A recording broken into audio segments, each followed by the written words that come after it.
The conference room hummed with anticipation as delegates from all corners of the world filled the sleek, modern venue in Lagos. Amara represented her company at the conference. Her voice filled the room as she passionately spoke about social change, the empowerment of women in developing countries, and the vital need for bridging cultural divides. Her words flowed effortlessly, backed by both knowledge and an undeniable belief in the power of change. The crowd was captivated, nodding along to her every point, but there was one person who couldn't take his eyes off her: Alistair. Alistair, part of the Scottish delegation focused on renewable energy, had traveled to Lagos with a sense of duty.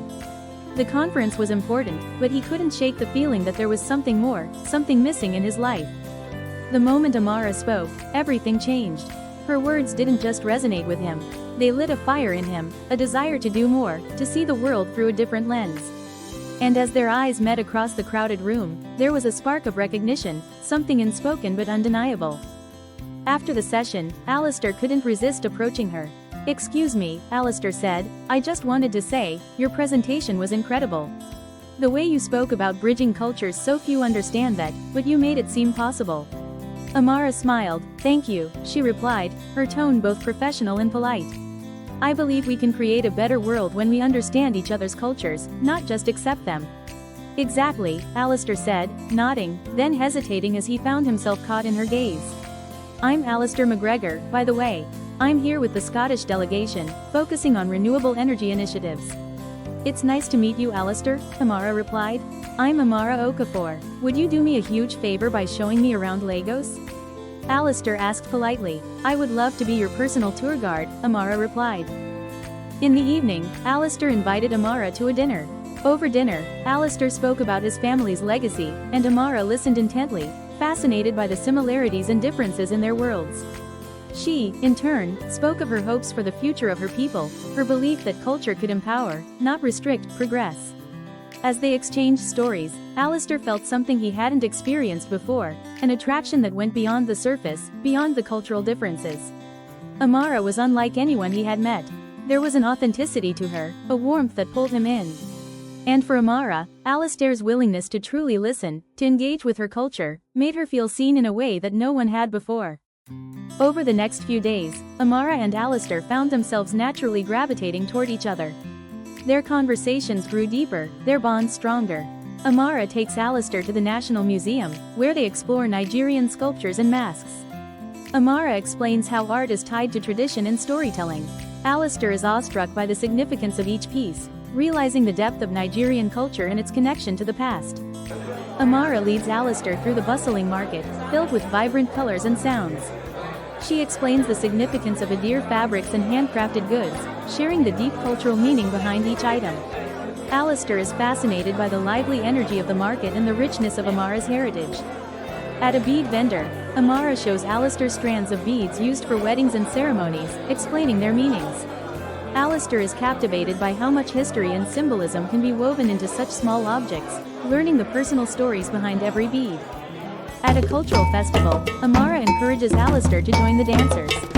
Though awkward at first, Alistair soon follows Amara's lead, laughing along with her.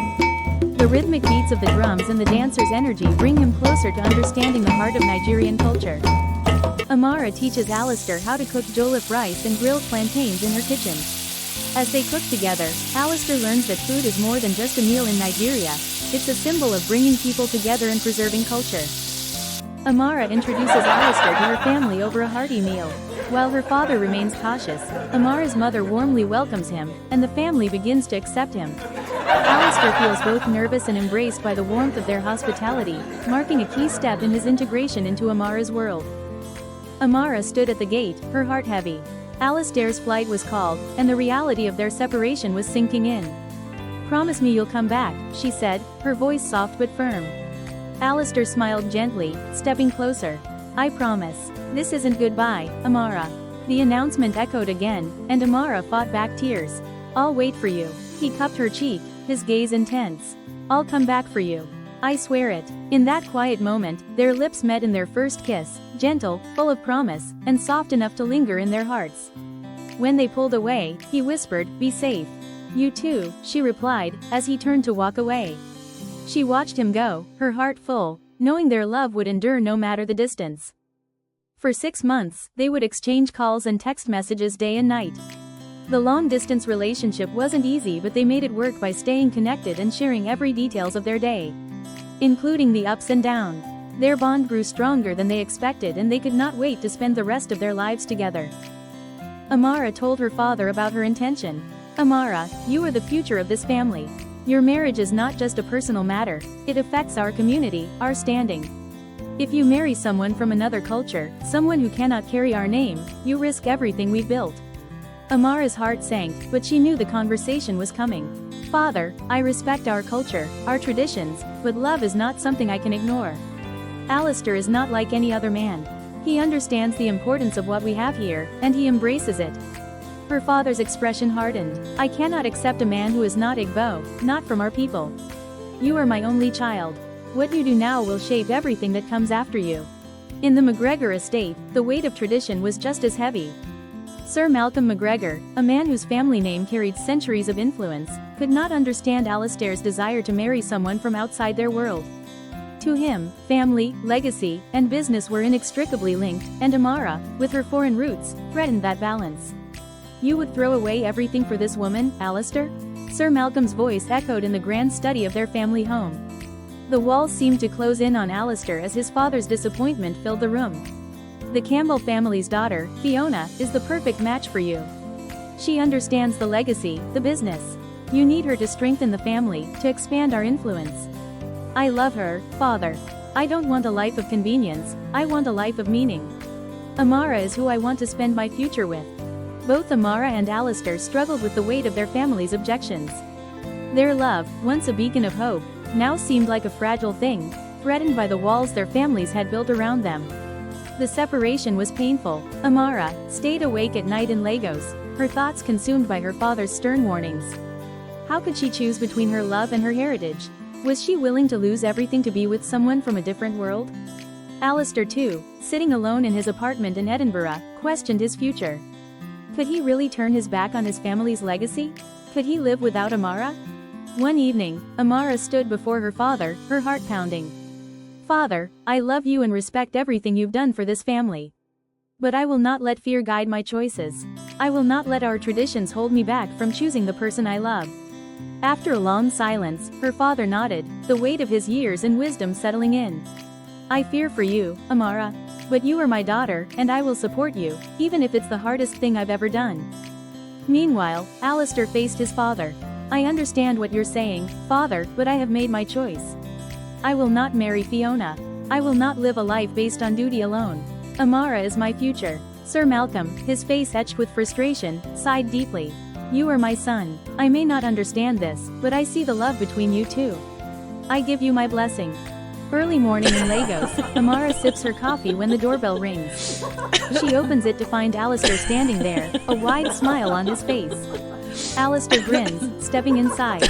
"Amara, I have incredible news. My father, he gave his blessing. He finally understands. He sees how much I love you." Amara's heart races. "Wait, what? Really? My father," she began, pausing to steady her emotions. "He's come around too. He's ready to give his blessing, Alistair. He wants us to be happy. He sees how much we love each other." Alistair's eyes widened with joy. "Both our fathers? This is it, Amara. We can finally be together." Their love, though tested, triumphed in the end. Amara and Alistair's wedding was a breathtaking celebration of unity, a fusion of Igbo and Scottish traditions. The Igbo ceremony, with its vibrant Igbo wine-carrying ceremony, was a joyous occasion, where Amara's elders accepted Alistair as one of their own. The Scottish ceremony followed, set against the backdrop of a centuries-old Scottish castle, where bagpipes played and the couple exchanged vows in front of family and friends from both worlds. As the sun set over the Scottish Highlands, Amara and Alistair stood together, their hearts full. Their love had transcended boundaries, cultural, familial, and personal. They had fought for each other, and in doing so, they had created a new future. A future where love, not tradition, would guide them. When two worlds collide, it isn't the destruction of the old that matters, it's the creation of something entirely new. Something timeless, something eternal.